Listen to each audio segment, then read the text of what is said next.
아멘. 할렐루야. 오늘은 맥주 감사 주일에서 처음 열매로 감사하라라고 하는 제목으로 함께 은혜를 나누고자 합니다. 우리가 하나님 앞에 드리는 예배는 모든 예배가 어쩌면은 한 가지 주제라고 이렇게 말할 수 있습니다. 그 한 가지 주제는 감사인 줄로 믿습니다. 감사. 우리가 하나님 앞에 예배를 드리러 나오고 주일날 하나님 앞에 나와서 예배를 드리는 것은 구원을 받기 위해서, 천국 가기 위해서 예배를 드리는 것이 아니고, 또 주일날 하나님 앞에 나와서 예배 드리는 것이 아닙니다. 우리가 하나님을 예배할 수 있는 하나님의 예배자는 구원함을 받은 은혜 때문에 그 은혜에 감사함으로 하나님 앞에 예배하는 것입니다. 그러니까 진정한 예배자가 되려고 하면은 하나님의 구원의 은혜를 깨달아야 하는 것이고, 그 구원의 은혜를 믿는 자가 진정으로 하나님 앞에 예배할 수 있다라고 하는 것이죠. 그래서 교회에서 드려지는 모든 예배는 그 주제가 바로 감사다라고 이렇게 보는 것이 합당한 것입니다. 하나님 앞에 구원받은 그 은혜와 또 하나님의 돌보심과 지키심과 인도하심에 대한 감사의 예배가 모든 예배에 있어서의 주제다라고 이렇게 말할 수 있는 거죠. 어떻게 보면 우리가 잘 아는 가인과 아벨이 하나님 앞에 제사했던 것을 봅니다. 그 제사도 감사의 제사입니다. 히브리어로 미나라고 이렇게 하죠. 감사의 제사. 그리고 보면 하나님께서 가인과 아벨의 그 제사 가운데서 하나님께서 믿음으로 드렸던 아벨의 제사를 하나님께서 받으시고, 믿음으로 드리지 않았던 가인의 예배를 하나님께서 받지 않으셨다라고 그렇게 성경에 기록하고 있습니다. 그 믿음으로 드렸다라고 하는 그 증거가 히브리서에서 보게 되어지면 바로 하나님 앞에 하나님께서 원하시는 것, 첫 것을 하나님 앞에 드리는 것이었는데, 아벨은 땅의 첫 새끼를, 첫 것을 하나님 앞에 드렸지만 가인은 첫 소산을 하나님 앞에 드리지를 않았던 것입니다. 그래서 믿음으로 드린다라고 하는 것은 내 마음대로 내 정성과 내 온 힘만을 다해서 드리는 것이 믿음의 예배가 아니라 하나님의 뜻을 따라 드리는 예배가 믿음의 예배라고 하는 사실입니다. 왜냐하면 믿음은 하나님께로부터 온 은혜이기 때문에 그렇습니다. 선물이기 때문에 그렇죠. 그러니까 하나님의 은혜가 없이는 하나님의 뜻을 따라 드리지 않는 예배는 하나님 기뻐하는 예배가 아니다라고 하는 것을 알 수 있습니다. 그래서 오늘 교회 절기로 이 맥주 감사절을 지키게 되는데, 여호와 하나님께서 모세를 통해서 이스라엘 백성들에게 이렇게 말씀하셨습니다. 오늘 23절 말씀에 보면 너희의 모든 남자는 매년 3번씩 주 여호와 이스라엘 하나님 앞에 보일지라라고 이렇게 명령을 하셨습니다. 여기 모든 남자는 그러면 여자들은, 아이들은 해당이 되지 않는가?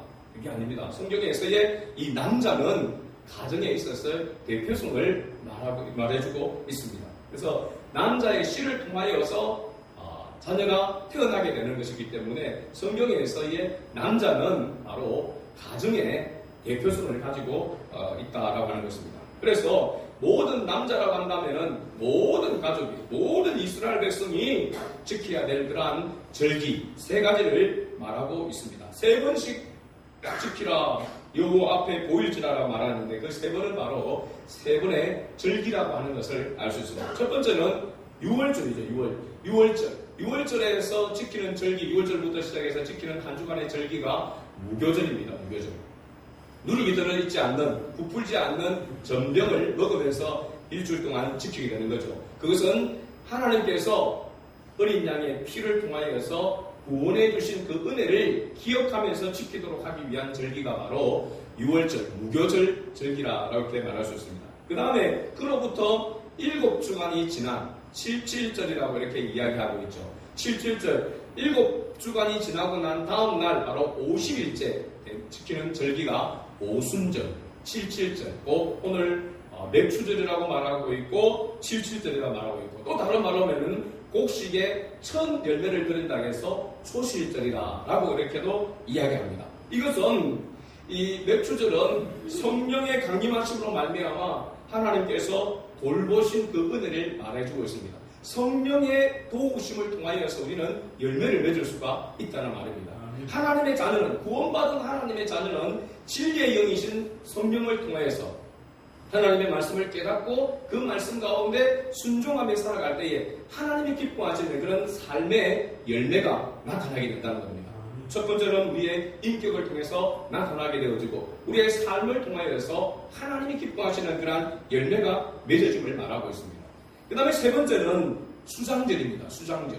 수장절이라고 말은 또 다른 말로 장막절이라고도 이야기하고 있고 초막절이라고도 이야기합니다. 이건 뭐냐면 장막, 텐트를 치고 일주일 동안 지키는 절기입니다. 이건 이스라엘 백성들이 애굽에서 구원받아 출애굽한 나와서 광야 40년 생활을 지내면서 한마디로 텐트 생활을 한 겁니다. 장막을 생활한 거죠. 그 때에 하나님께서 이스라엘 백성들을 지키시고 보호하시고 인도해 주신 것을 기억하라고 지키는 절기임과 동시에 또 하나는 뭐냐면 이 수장절은 영원한 하나님의 나라를 바라보도록 소망하면서 지키도록 하는 절기가 바로 이 수장절이다. 그래서 이 세 가지 대표적인 이스라엘의 절기, 유월절과 그 다음에 초실절, 칠칠절이라고 하는 맥추절, 그 다음에 수장절, 장막절, 초막절이라고 하는 이 세 절기를 통하여서 하나님은 이스라엘 백성들이 여호와 앞에 나와서 보일지라 절기에 제사를 하나님 앞에 예배를 드리라라고 이렇게 말하고 있는 것입니다. 자, 우리의 구원은 지난 주간에 제가 말씀을 드렸지만 우리의 구원은 유대인의 결혼과 같다라고 이렇게 이야기했습니다. 그래서 우리가 예수 그리스도를 믿어서 하나님의 자녀가 되어진 것은 바로 유대인의 결혼식으로 보면 정혼하는 것과 같다라고 했습니다. 그죠? 이스라엘은 두 번의 유대인들은 결혼식을 치른다고 했죠. 첫 번째는 정혼식입니다. 약혼식과 같은 거죠. 신랑이 신부의 집에 찾아가서 그의 아내로 맞아들이겠다라고 하는 약속을 하는 겁니다. 그러고 나서 다시 자기 집으로 와서 1년 동안 신부를 맞이할 집을 준비하게 되어지게 되죠. 그 집을 준비할 때에 그 집의 완공, 그 집이 다 되었다라고 하는 것은 신랑에게 있는 것이 아니고 누가 허락을 해야 되냐면, 인정을 해야 된다면 신랑의 아버지가 인정을 해야 됩니다. 그래서 예수님께서 그렇게 말씀하신 거 여러분 기억나죠? 하나님의 나라가 올 것에 대해서는 나도 모르고 아버지만 아신다고 했습니다. 이 말은 바로 뭐냐면 신랑 대신 신랑은 바로 아버지의 허락하에 주권하에서 날이 정해진다는 겁니다. 그 집이 완공되어짐을 말하고 있는 것이죠. 그래서 예수님께서 그렇게 말씀하신 것입니다. 자, 두 번째 결혼식을 우리가 치름으로 해서 이제 부부가 되어서 바로 신혼생활을 시작하게 되는 겁니다. 첫 번째 정혼식을 통해서 법적인 부부가 된다고 했습니다. 바로 오늘 우리 그리스도인들은 하나님 나라 천국에 들어가기까지 이 땅에서의 삶이 바로 뭐냐면 정혼한 가운데 있는 것입니다. 그러면 구원을 받았습니까? 못 받았습니까? 법적으로 확실하게 보장이 되어진 구원이 이루어진 것입니다. 그러나 완전한 그 구원의 완성은 하나님 나라 천국에서 이루어진다고 하는 것입니다. 주님과 함께 영원히 사는 바로 신혼의 삶, 부부 생활로서의 삶을 하나님 나라에서 살게 될 것을 말해주고 있는 것입니다. 그래서 이 세 가지의 절기를 통하여서 하나님은 우리를 구원하시고 그 다음에 구원받은 자로서 주님과 함께 하나님의 말씀 속에서 살아가고 그리고 영원한 하나님 나라를 바라볼 수 있도록 그렇게 이스라엘 백성들에게 하나님께서 명령한 절기라고 하는 사실입니다. 자, 그렇다면 지금 우리가 지키는 이 절기는 구약시대 이스라엘 백성들에게 명령한 절기와 같은 것일까? 지금 우리가 유월절을 지키고 있나요? 안 지키고 있나요? 유월절을 지키고 있지 않습니다. 그런데 맥추절을 지키고 있습니다. 그럼 이 맥추절, 오늘 초실절, 칠칠절이라고 하는 이 맥추절, 그리고 수장절은 그러면 우리가 어디에 비유를 하고 있습니까? 추수감사절을 이야기하고 있습니다. 그러나 맥추절과 추수감사절 모두 구약시대 이스라엘 백성들이 지켰던 것과는 의미가 다른 것입니다. 그게 뭐냐면 이스라엘 백성들에게 율법으로 지키라고 이렇게 명령하셨고 추수감사절, 이 추수감사절을 지키는 것과 맥추절을 지키는 것은 성경에 기록되어 있기 때문에 지키라고 하는 것이 아니라 그 의미로 지키는 것입니다. 모든 예배는 무엇의 주제라고 했습니까? 감사가 주제가 된다라고 했습니다. 지금 우리가 하나님 앞에 매주일 드리는 예배, 그리고 특별히 맥추절과 또 추수감사절, 또 이를 지키는 이 절기는 그야말로 감사로 지키는 바로 절기인 것입니다. 그런데 이 사이비들 중에는 보면은 지금도 6월절을 지켜야 된다고 이야기하는 사람이 있습니다. 6월절을 지키지 않은 교회, 성도들은 구원받지 못하고 유월절을 지키는 자기들만 구원을 받을 수 있다라고 이야기합니다. 그건 거짓입니다. 성경을 잘못 알고 있는 것이죠. 왜냐하면 예수 그리스도 안에서 구원이 시작되었고 이미 또한 구원이 완성되었기 때문에 그렇습니다. 그래서 유월절을 지금 지키면 구원을 받는다라고 하는 것은 터무니없는 바로 그래서 이단인 것이고 그게 바로 교주가 있기 때문에 이단 사입이라고 이야기를 하는 것입니다. 자, 사실 맥주절 감사주일도 전 세계에서 이 맥주 감사주일을 지키는 나라는 유일하게 우리나라밖에 없습니다. 그러면 왜 성경에 하나님의 말씀인데 모든 기독교인들, 크리스찬 교회가 있는 나라들이 이 맥주 감사절을 지키지 않는데 왜 우리나라만 맥주 감사주일을 지키느냐라고 이렇게 이야기할 수 있습니다. 이것은 율법 아래에서 지키는 절기가 아니라 바로 앞에서 말씀드린 것처럼 감사의 의미 때문에 지키는 절기라고 하는 사실입니다. 특히 이스라엘 백성들에게 여호와 하나님께서 이 절기를 지키라고 명령한 이유는 딱 두 가지의 의미입니다. 어떻게 보면 하나라고 말할 수 있는데 엄격히 두 가지입니다. 뭐냐면 기억하고 기념하라고 하는 것입니다. 기억하고 기념하라고 하는 그런 의미. 다시 말하면 여호와 하나님께서 그들에게 베푸신 구원을 기억하고 그들을 돌보신 것을 기억하고 또 영원한 하나님 나라에 들어갈 것에 대하여서 그들이 기억하라라고 하는 그런 의미인 것입니다.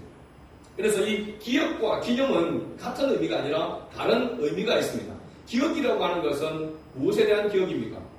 과거에 있었던 일에 대한 기억을 말하고 있습니다. 기념은 앞으로 되어질 것에 대해서 계속해서 기념하라고 이렇게 말하고 있는 것이죠.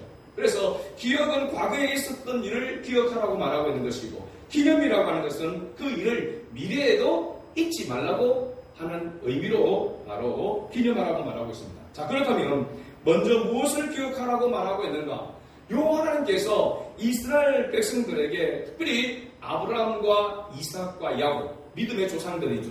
이 믿음의 조상이라고 하는 것은 그들이 하나님과 뭘 맺었기 때문에 그렇습니까?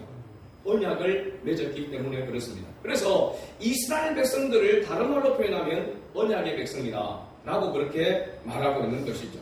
자, 믿음의 족장들에게 하나님께서 약속하시고 그 약속한 대로 성취하신 일을 말하는 겁니다. 기억하라라고 하는 것입니다. 한마디로 과거에 여호와 하나님께서 택한 언약의 백성들과 약속한 것을 기억하라라고 그렇게 말하고 있는 것이죠. 자, 하나님께서 갈대아 우리에 살고 있던 아브라함을 불러내서 이렇게 약속하셨습니다. 우리 잘 아는 창세기 12장 1절에서 3절 말씀인데요. 여호와께서 아브라함에게 이르시되 너는 너의 고향과 친척과 아버지 집을 떠나 내가 네게 보여줄 땅으로 가라. 내가 너로 큰 민족을 이루고 네게 복을 주어 네 이름을 창대하게 하리니 너는 복이 될지라. 너를 축복하는 자에게 내가 복을 내리고 너를 저주하는 자에게는 내가 저주하리니 땅의 모든 족속이 너로 말미암아 복을 얻을 것이라 하신지라. 아멘. 한마디로 말하면 아브라함이 복의 근원이라 복덩어리라고 이렇게 말하고 있습니다. 왜? 하나님과 언약을 맺었기 때문에 하나님이 복이기 때문에 하나님과 언약을 맺어서 하나님과 하나 된 자는 바로 그 자체가 복이라고 말하고 있습니다. 그래서 아브라함이 가는 곳에 아브라함이 축복하는 자에게 하나님 축복하고 아브라함이 저주하는 자에게 저주하게 되는 바로 하나님과 함께하는 하나님과 한 가족이 되었음을 말해주고 있는 것입니다. 자, 아브라함이 하나님께로부터 부르심을 받아서 하란을 떠났을 때에 갈대아 우르에서 부르심을 받아서 오다가 하란에 머물게 됩니다. 자기 아버지 데라와 함께. 그런데 거기 하란에 머물다가 아버지 데라가 죽고 난 다음에야 그때 다시 아브라함이 가나안 땅으로 약속의 땅으로 출발하게 되죠. 그때 나이가 75세였다라고 하는 사실입니다. 그리고 난 다음에 이 창세기 12장 4절의 말씀 보면 마침내 가나안 땅에 들어갔더라 라고 이렇게 기록하고 있습니다. 하나님께서 그를 불러내시고 하나님께서 그렇게 말씀하시고 그 말씀을 따라 아브라함이 갔더니 마침내 하나님 약속하신 그 땅에 이르게 되었더라 라고 이렇게 말하고 있습니다. 그리고 그에게 약속한 대로 큰 민족을 이루도록 하겠다라고 하는 그 말씀대로 하나님께서 이 연약한 한 가정, 한 가문을 애굽으로 이끌어서 결국은 그 애굽에서 430년 동안 약 250만 명이 되는 큰 민족을 이루어서 애굽을 나오게 됩니다. 그 애굽을 출애굽하면서 하나님께서 베푸신 놀라운 기적의 역사가 바로 홍해 사건입니다. 그렇죠? 홍해 사건을 통해서 하나님께서 택한 이스라엘 백성들은 그 바닷길을 열어서 인도해 주셨고 애굽의 바로 왕과 그 군사들을 그 홍해에 추상시키는 이 역사는 바로 하나님께서 하나님의 택한 백성을 구원하시고 하나님의 택하지 않은 자들을 심판하신다라고 하는 것을 극적으로 바로 보여준 사건이 바로 이 홍해 사건입니다. 이 대역사를 이스라엘 백성들로 하여금 자자손손 뭐하라고? 기억하라는 것입니다. 하나님의 구원을 기억하라고 하는 것을 말해주고 있는 것입니다. 이것을 잊어버리지 않도록 지키는 절기가 바로 이 세 절기 가운데 특별히 6월절인 것입니다. 하나님의 구원의 역사를 말하고 있는 것이죠. 자, 우리 그리스도인이 신앙생활을 시작한다라고 할 때 어디서부터 언제부터 이 신앙생활이 시작되는가라고 생각한다면 여러분 대부분 사람들은 교회 예배당에 나오는 교회 예배당에 발을 딛는 그때부터 시작해서 신앙생활을 시작한다, 교회를 다닌다, 그렇게 말합니다. 교회를 다닌다라고 하는 말이 옳습니다. 그렇죠? 그리고 종교생활을 시작하게 된다라고 하는 말도 옳습니다. 그러나 신앙생활, 믿음생활을 시작하는 것은 예배당에 발을 딛는다고 해서 이 예배당에 같이 와서 앉아서 예배를 드린다고 해서 믿음생활이 시작되는 것이 아닙니다. 신앙생활이 시작되는 것이 아닌 것입니다. 믿음은 우리가 내가 의지로서 결단을 한다고 해가지고 믿어지는 것이 아닙니다.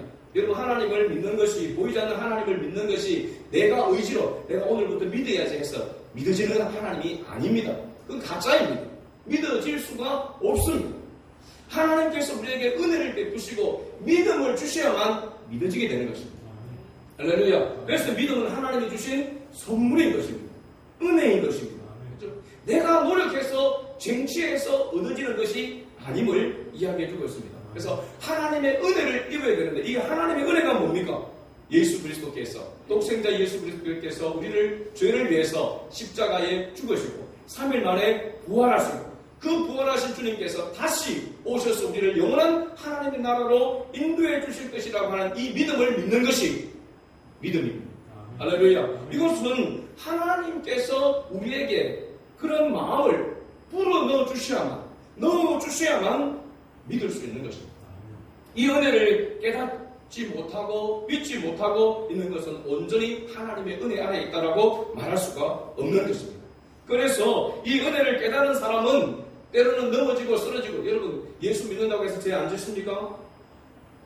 걸어온 자국자국마다 우리가 사는 하나님의 은혜를 기억하고 믿음으로 행하지 않는 모든 것이 죄라고 했는데 우리가 얼마나 자주 그리스도인이 되었음에도 불구하고 하나님의 자녀임에도 불구하고 죄를 짓습니까? 그러나 중요한 것은 하나님의 자녀는 계속해서 죄 아래에 머물러 있을 수가 없다라고 하는 사실입니다. 하나님의 은혜로 말미암아 7번 넘어져도 8번째 일어날 수밖에 없는 것이 그리스도인인 것입니다. 그래서 그리스도인이라고 한다면 죄가 없는 자가 아니라 죄 용서함을 받은 자가 그리스도인이라고 하는 사실입니다. 할렐루야. 그래서 세상 사람들은 교회 다니면 죄 안 짓는 걸로 생각합니다. 죄 많이 짓습니다. 목사도 죄를 짓고요, 장로도 죄를 짓고 권사를 죄를 짓고 성도들도 죄를 짓습니다. 그렇죠? 그래서 보니까 교회 다니는 사람들이 더하더라 라고 그런 이야기를 합니다. 그럴 수 있습니다. 교회 다니는 사람이 죄가 없는 사람이 아니고 죄 용서함을 받은 자인 것입니다. 그리고 그 죄 용서함을 받은 자가 감사함으로 죄를 짓지 않고 하나님의 말씀대로 순종하며 살아가려고 하는 자가 그리스도인이라고 하는 사실입니다. 세상 사람들은 이 비밀을 모르는 것이죠. 그래서 눈으로 보는 것만 가지고 판단을 하고 있는 것입니다. 믿음은 나에게서 출발되는 것이 아니라 하나님께로부터 출발된다는 사실을 우리는 항상 기억해야 될 줄로 믿습니다. 그러기에 이스라엘 백성들에게 계속해서 하나님께서 절기를 지키라고 명령한 것입니다. 이 구원의 은혜를, 하나님의 이 돌보심을, 영원한 하나님의 나라에 대한 그 은혜를 잊어버리지 않도록 기억하도록 그렇게 기념하라고 말하고 있는 것입니다. 오늘 우리 그리스도인들에게 적용해 본다면 이 절기를 지키는 이유는 하나님께서 우리에게 베푸신 구원의 은혜를 기억하라는 말씀으로 볼 수 있기 때문입니다. 그런데 이러한 은혜를 잃어버리지 않도록, 잊어버리지 않도록 우리를 도우시기 위해서 바로 보혜사 성령님, 바로 77절 오순절에 성령 강림 사건이 일어났던 것입니다. 우리 스스로는, 이스라엘 백성들은 이 은혜를 입었음에도 불구하고, 구원의 은혜를 받았음에도 불구하고 얼마나 자주 하나님을 떠났습니까?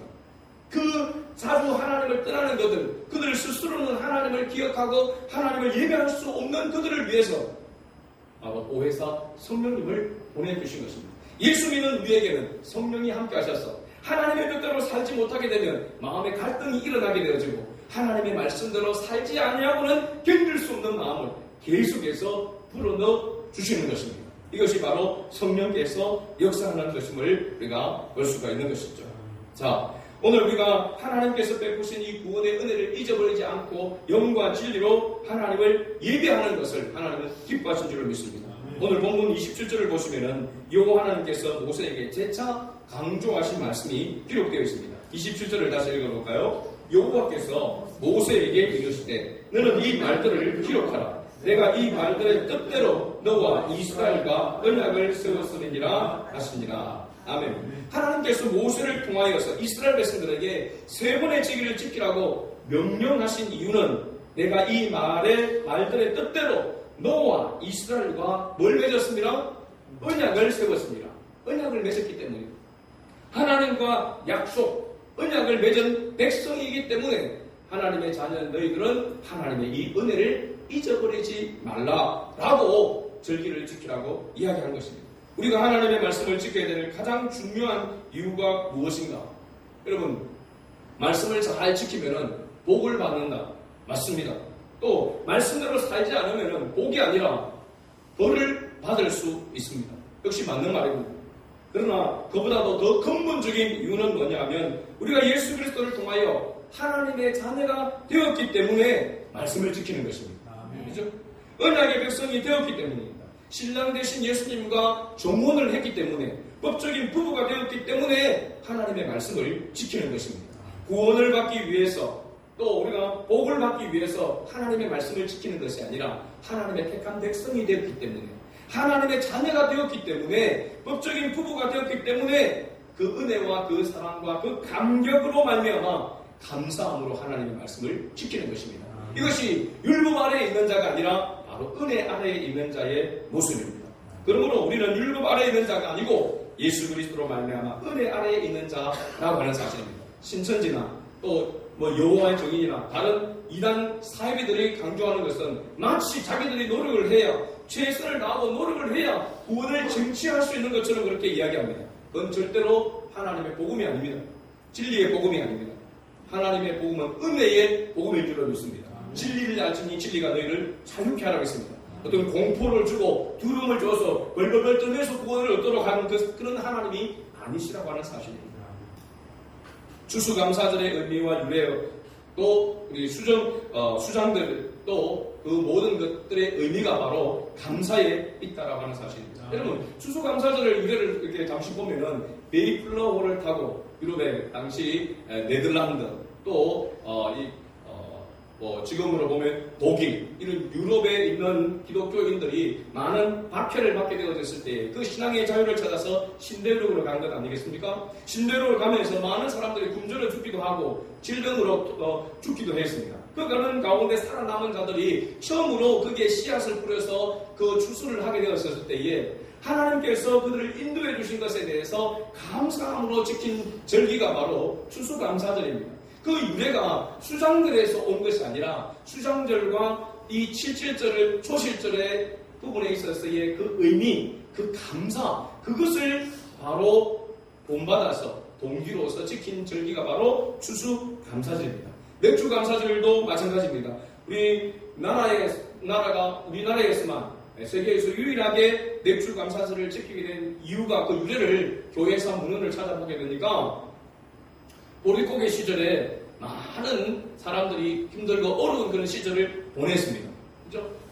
예수 믿는 사람이나 믿지 않는 사람이나 이 보릿고개 시절에 너무 힘들고 어려웠습니다. 그런 가운데서도 이제 밀이나 보루를 추수를 해서 이제 그야말로 목구멍이 포도청이라고 먹고 살기 위한 그 가운데서 이제 열매를 맺어서 먹을 수 있는 그런 기회가 생겨진 것입니다. 굶주림에서 벗어날 수 있는 그 기회가 생겨진 것이죠.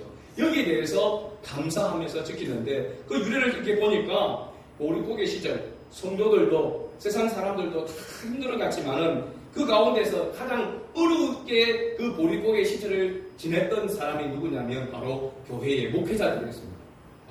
농사 짓는 사람은 농사를 짓지만은 그 당시 헌금이라고 하는 것은 뭐겠습니까? 농산물을 통해서 또 들어오는 것이 아니겠습니까? 그죠? 그런 목회자들에게는 이 보릿고개 시절이 가장 더 어려운 시절이었죠. 그래서 성도들이 자진해서 십시일반 수수한 것을 가지고 교회로 가져온 것입니다. 그리고 목회자를 위해서 드렸던 것이 바로 이 맥주 감사절의 유래라라고 이렇게 은은에 남아 있습니다. 오늘 이 부분들을 제가 살펴보면서 오늘 한국 교회와 또 더 나아가서 여러분 우리가 지금 많은 모든 교사 할 것 없이 세상에서의 앞서 가르치는 사람들의 그런 리더십 또 그 권위가 땅에 떨어졌다라고 이렇게 이야기를 합니다. 어떤 사람들은 교회에서의 목회자가 옛날에 비하면 다 먹고 살만하고 얼마나 잘 삽니까? 그렇죠? 그래서 목회자에 대한 그런 부분에 대해서도 많이 마음이 약해져 있습니다. 떨어져 있습니다. 감사하는 그런 마음. 그리고 목회자는 여러분에게 육의 양식을 주는 사람이 아닙니다. 예나 지금이나 동일한 가운데 있는 것은 영의 양식인 것입니다. 하나님의 말씀 때문에 여러분 목회자를 존경하게 되는 것이고 하나님의 말씀 그 때문에 그 양식, 영의 양식 때문에 목회자를 섬기게 되는 것이지 어떤 다른 그런 권위로 인해서 목회자가 어렵기 때문에 섬기고 안 됐다 싶어서 섬기고 여러분 그런 마음만이 다가 아니라고 하는 사실입니다. 영적인 권위로 인해서 존경하고 섬길 수 있는 것입니다. 잘 사든 못 사든 간에 그 마음 그 중심은 다시 회복되어야 될 줄로 믿습니다. 이런 모습이 약해진 이유는 바로 뭐냐면 하나님의 은혜에서 멀어졌기 때문입니다. 그러면 그 책임이 어디에 있느냐? 지금 한국 교회의 문제와 우리 교회의 문제는 여러분 가장 먼저 목회자인 저에게 있는 것입니다. 제가 하나님의 말씀을 여러분들에게 잘 전하고 여러분의 말씀을 통해서 은혜를 받는다면 그 은혜 속에 여러분들은 더 풍성한 삶을 살아가게 될 것입니다. 누리게 될 것입니다. 그래서 제가 이 말씀을 준비하면서 정말 회개하는 심정으로 말씀을 준비한 것입니다. 여러분에게 은혜를 끼치고 그 은혜로 말미암아 여러분들이 교회를 섬기고 하나님을 섬길 수 있도록 되어야 되는데 그러지 못한 부분이 바로 책임이 나에게 있다라고 하는 것을 깨닫기 때문에 그렇습니다. 그렇기 때문에 저는 더 열심히 여러분들에게 하나님께서 여러분들을 맡기신 이 양무리들을 잘 먹이고 여러분들을 세워가기 위해서 더 힘써 기도하고 연구하고 노력할 것입니다. 여러분들은 저를 위해서 기도를 많이 해주셔야 됩니다. 지금 그 어느 때보다도 목회자의 권위, 말씀의 권위가 떨어진 시대 가운데 있습니다. 그러면은 절대로 은혜를 받기가 어렵습니다. 말씀의 권위가 떨어지게 되면, 목회자의 권위가 떨어지게 되면 말씀의 은혜가 임하지 않기 때문에 그렇습니다. 오늘 이 시대가 그런 어려운 시대 가운데 있습니다. 그렇기 때문에 말씀을 전하는 자가 하나님의 말씀에 감동되어져서 진리의 말씀을 바르게 선포할 수 있도록 은혜를 베풀어 주옵소서. 이 말씀이 단에서부터 이 강단에서부터 선포되는 이 말씀이 여러분의 심령에 여러분의 삶 속에 이 말씀이 살아 역사하게 되어지면 성경에 그렇게 말하고 있지 않습니까? 에스겔 47장에 성전 문지방에서부터 나왔던 그 생명수가 흘러내릴 때에 진풀과 갯불이 살아나고 모든 과실들이 맺어지는 그런 역사가 일어났다라고 이렇게 말씀했습니다. 오늘날도 동일하게 하나님의 말씀을 통하여서 우리의 심령이 회복되어지고 우리의 삶이 하나님의 은혜로 회복되어져 열매를 맺는 그래서 하나님 앞에 더 풍성한 감사로 영광 돌릴 수 있는 그런 성도 그런 교회가 되어야 될 줄로 믿습니다. 오늘 이 맥주감사절을 기점으로 하나님께서 우리에게 베푸신 구원의 은혜를 더 깊이 깨닫기 바랍니다. 그리고 때마다 도우시는 보혜사 성령님의 그 은혜를 여러분들이 깊이 깨닫기를 바라고 하나님의 나라, 영원한 하나님 나라를 소망하는 그 은혜를 다시 붙들 수 있는 여러분 이 시간의 모든 가족들이 될 수 있게 주의 이름으로 축복합니다.